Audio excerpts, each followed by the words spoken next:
예, 여러분 반갑습니다. 어반입니다. 오늘도 이게 보고 있으면 암 걸리는 사연 네이트판에서 들고 왔는데 근데 약간 이 답답한 게 재밌잖아. 그래서 들고 왔는데 굉장히 중요한 내용이더라고요. 의무방어전이란 게 굉장히 중요하거든요. 부부관계에. 근데 오늘 이거랑 관련된 그런 사연이 올라와가지고 요거 일단 사연 읽어드리고 시작하겠습니다. 제목 남편이 관계를 거부해요. 2020년 4월 17일 얼마 전에 올라온 글입니다. 안녕하세요. 저는 30대 중반이고요. 4년 교제하고 결혼한 지 한 달 됐어요. 시기가 그래서 딱 직계 가족분들만 모시고 패밀리 웨딩으로 했고요. 연애할 때는 자상하게 대해주고 많이 유해해줬는데 지금은 정말 해도 해도 너무하네요. 빨리 임신하고 싶어서 관계를 하고 싶은데 도무지 하려고 안 해요. 제가 막 사정사정해서 겨우 한 번 하고요. 그것도 아주 억지로. 아니 제가 뭐에 환장한 것도 아니고 애기 가지고 싶어서 그러는 건데 너무너무 자존심이 상하고요. 저랑은 안 한다면서 야동 보면서 혼자 해결한답니다. 참 크크크. 연애할 때는 안 그랬어요. 하루에도 몇 번씩 할 때도 있었고요. 방이 두 갠데 계속 다른 방에서 혼자 자요. 제가 억지로 오라고 해야 오고 아니면 그냥 혼자 자요. 이럴 거면 결혼은 왜 했는지. 평소에 제가 대화도 많이 하려 하고 애교도 많이 부리거든요. 그 모습을 좋아해 줬는데 이제는 좀 귀찮은가 봐요. 요즘 신랑은 재택근무하고 저는 그냥 집에 있거든요. 화나서 밥도 안 차려줬는데 괜찮다고 자기가 새끼 꼬박꼬박 잘 차려먹고 혼자 먹네요. 저는 안방에 우울해 있는데 TV 보면서 큰 소리로 웃고 너무너무 얄미워요. 어떡하죠? 지금 가장 행복해야 할 시작이 이런데 앞으로 괜찮을까요? 우울해요 정말. 평생 사랑 못 받고 살 것 같아요. 관계 회복을 위해 제가 더 예쁘게 다가가야 할까요? 아님 강하게 다른 방식으로 남편을 길들여야 할까요?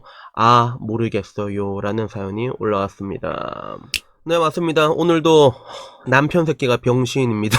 그래서 앞으로 이런 거 좀 들고 와서 공수 밸런스를 좀 맞추려고 하는데, 근데 저는 요거 읽어보면서 뭐라고 해야 되나, 이래저래 제 나름대로 봤을 때는 몇 가지가 좀 다르게 보이더라고요. 그래서 우선은 첫 번째는 보면 결혼한 지 한 달밖에 안 됐잖아요. 그러니까 뭔가 너무 서두른 느낌, 너무 앞서간다는 느낌이 좀 많이 들었고, 그리고 이게 베스트 댓글을 보면 베스트 댓글은 역시나답게 네이트판답게 병신적인 댓글이 달렸습니다.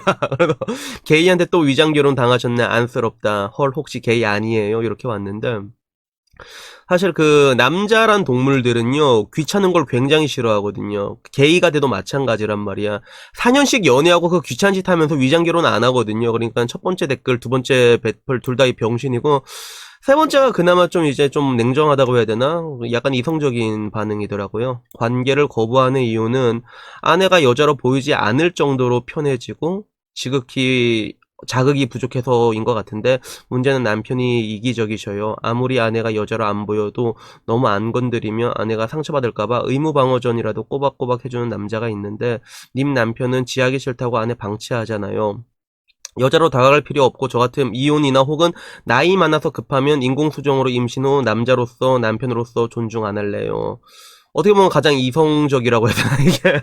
그래서 뭐 진짜 말 그대로 나이가 많아서 급하다 싶으면 인공수정 후 이제 결국 애테크 타는 거죠. 애테크. 뭐 싫든 좋든 이혼만 하게 되면 법원에선 여자 편을 들어주니까요. 그래서 뭐 양육비 같은 것도 보통 남편 소득에 비례해서 나오게 돼 있거든요. 그래서 어떻게 보면 이게 좀 다행이라면 다행일 수가 있는 게 뭐라고 해야 되나, 여자가 만약에 이게 탄을 맞은 거잖아. 여자가 탄을 맞은 거면 법적인 혜택을 그대로 볼 수가 있거든요. 그래서 여자가 일을 지금 뭐 일 안 하고 있는 것 같고 여자가 앞으로도 일을 안 해도 남편이 만약에 돈을 많이 벌잖아. 그러면 양육비를 계속 줘야 돼요. 그 자기 소득에 맞게. 문제는 옛날에는 이렇게 남자가 이 배째라 하면 이걸 받는 방법이 없었는데 지금은 받기가 되게 쉽다 하더라고요. 뭐 배드파더 같은 거에서 막 지명수비 하는 것도 있고, 그거 말고도 이제 특정 조건 어기면 난 차압 들어가는 걸 알고 있거든. 월급 통장 차압 들어가는 걸 알고 있단 말이에요. 그래서 뭐 이것도 어떻게 비껴가려면 비껴갈 수 있는 걸 알고 있는데, 여튼간에 뭐 일단은 이렇게 싫은 사람 애이 나가지고 이렇게 사는 것도 그것도 문제지. 근데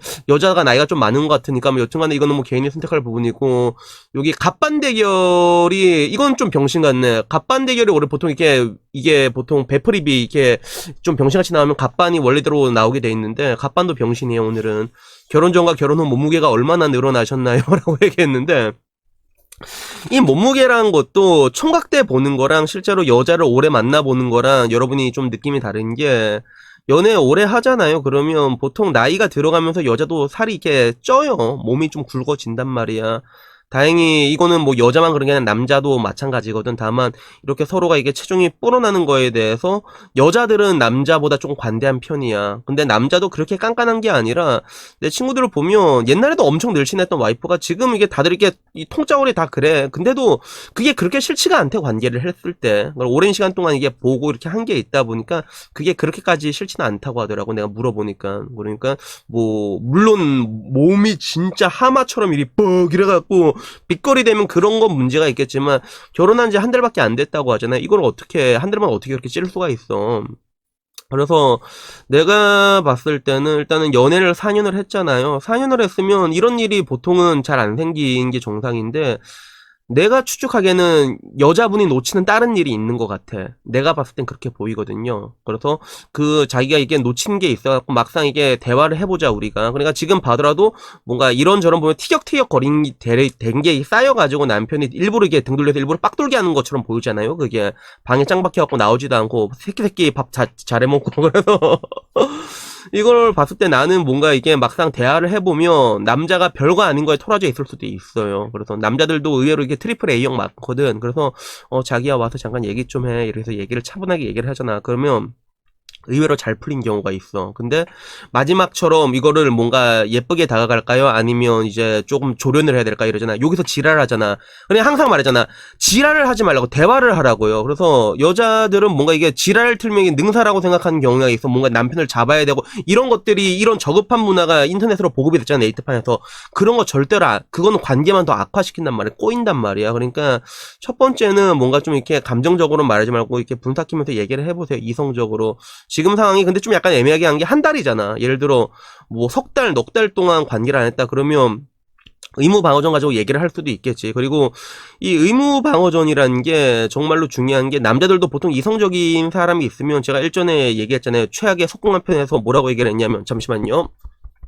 그 최악의 속공한 편에서 그 남자한테 가장 중요한 것 중에 하나 태도를 제가 보라고 했잖아요. 그래서 이 태도가 왜 중요하냐면 그런 게 이런 뭔가 의무방어전이라는 것들은 단순히 뭐 여자의 그런 성적 욕구 이걸 떠나가지고 그런 자존감과도 직결된 부분이거든요. 남편이 이렇게 안 해주면 여자로서의 그런 자존감을 잃어버리잖아. 그러면 매사의 모든 부분에서 다 다운이 돼버린단 말이야. 그래서 남자도 기본적으로 이성이란 게 좀 이렇게 합리적인 생각을 할 줄 아는 사람이라면 의무방어전 다 하거든. 그게 한 달에 한 번이든 두 번이든 많이 한단 말이야.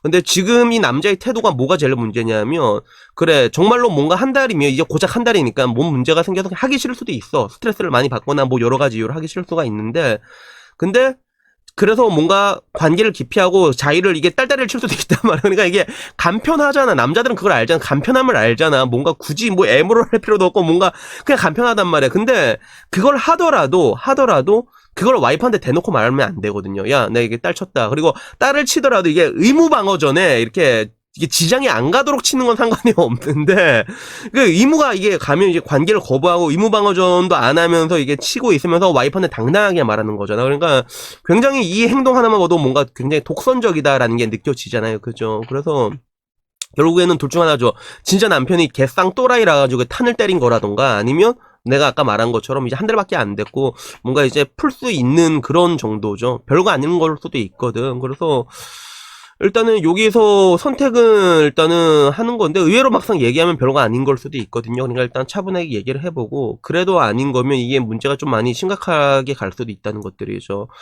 그게 왜 심각하게 가냐 하면 이게 최악의 경우는 뭐냐면 잡은 물고기에 이게 더 잘해주지 않겠다 이런 부분이거든. 그래서 이거는 남자든 여자든 간에 굉장히 이게 비일비재하게 오는 이혼 패턴 중에 하나예요. 그게 그래서 제 주변에 실제로 이렇게 해서 이혼한 적이 있다고 했잖아. 이렇게 커플에서 완전히 변해가지고 사람이. 그래서 10년 동안 그거 버티다가 이제 이혼했는데 남편이 끝까지 안 해주고 이혼도 이게 서로 해주면 광속으로 이혼이 되는데 서로 안 해주잖아. 한 명이 안 해주면 이게 몇 년씩 가거든요. 엄청 피곤해지는 말이야. 정신적으로 육체적으로 엄청 피곤해서 그런 경우면 진짜 완전히 이제 탑 맞은 거고 이거는 말 그대로 이혼할 수밖에 없는 그런 것들인데 이런 경우는 그나마 다행인 게 아까 말한 것처럼 이제 법적으로 이제 그 여자 편을 많이 들어주니까 그래서 뭐 요새는 이제 5년만 버티면 5년 버텨서 살면 그 국민연금도 반띵 해간단 말이야. 그래서 뭐 기여재산이고 뭐고 이런 거 이제 그런 거 이제 딱딱딱 챙겨갈 수 있고. 근데 남편이 좀 연봉이 많다. 그러면 그냥 약간 이게 비겁해 보일 수도 있겠지만 뭐 선택은 자기가 하는 건데,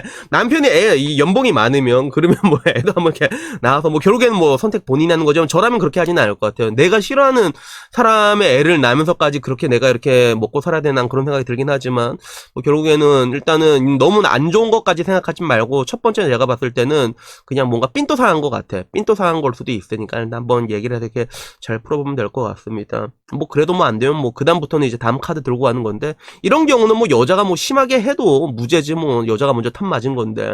그래서 여튼간에 제가 말하고 싶은 거는요, 결혼 전에 굉장히 많은 얘기를 하셔야 돼요. 결혼 전에 많은 얘기를 해야 된다는 것들이, 결혼 후에 일어날 모든 것들 있잖아요. 뭐 출산, 육아, 그 뒤에 뭐 가사부터 시작해갖고 맞벌이, 일적인 부분, 이런 것들을 정말 많이 얘기를 해야 되거든요. 그래서 토론이라는 게 굉장히 좋은 게, 자기야 올바른 비슷한 가치관을 갖고 있으면 되게 편하거든. 내가 중요하게 생각한 걸 이 사람이 중요하게 생각하고 있으면 진짜 트러블이 확 줄어든단 말이야. 근데 안타깝게도 보통 이제 이성이라는 관계는 나랑 비슷한 사람보단 다른 사람한테 끌리게 되니까. 근데 또 되게 웃긴 게, 다르면 또 다르기 때문에 싸우게 되거든. 그렇기 때문에 이야기를 많이 해보세요. 이렇게 뭔가 사상적인 부분이나 이런 부분에서 결국엔 다 나오게 돼 있거든. 얘기를 해보고 이런 것들 많이 하다 보면 거기서 맞지 않더라도 타협점이 생기는 사람이 있고 안 생기는 사람들이 있단 말이에요. 그래서 그런 것들 보고 이제 이게 타협점이 정말로 안 생기겠다 싶잖아. 그럼 미리 걸르는 게 낫고. 근데 정말로 안타까운 게, 만약에 이게 최악의 상황처럼 남자가 진짜 탄 때리려고 맘먹고 탄 때린 거잖아. 그러면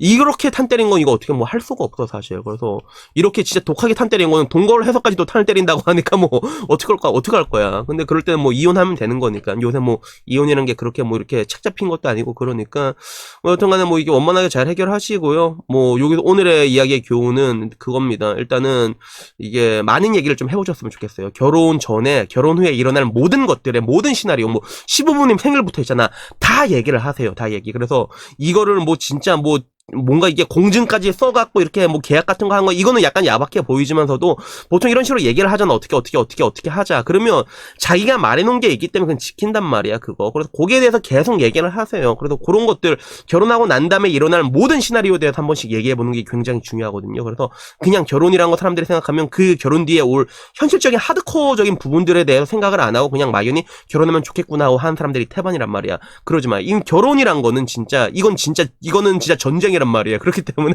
앞으로 일어나는 시나리오에 대해서 다 미리 다 해보시고, 거기에 대해서 조율점 딱딱딱딱 당연히 안 맞으니까 맞을 수가 없단 말이야. 딱딱딱딱 해보시고, 그래서 미리 이제 이 전쟁에 뛰어들어갖고 이제 그런 뭔가 이제 여러분들의 남은 인생이, 결혼 생활이라는 게 좀 평화롭게 갈 수 있게 이렇게 미리 이렇게 조율점을 찾는 게 굉장히 중요하거든요. 그래서 여튼 뭐 저는 오늘 보면서, 오늘 사연 보고는 요 정도 얘기를 좀 해주고 싶습니다. 뭐 여튼간에 뭐 오늘 여기까지고요. 아무쪼록 뭐 잘 해결됐으면 좋겠는데, 몰라, 뭐 어떻게든 되겠지 뭐. 일단은 난 나만 잘 살면 되니까. 여튼간에 여러분 인생 결론 그래요. 여러분만 잘 살면 되거든요. 그래서 일단 여러분만 잘 살면 되니까 오늘 열심히 뭐 좋은 하루 보내시고 열심히 일하시고, 다음에는 뭐 조금 더 좋은 이야기 있으면 그걸로 또 찾아뵙도록 하겠습니다. 이상입니다. 시청해주셔서 감사합니다.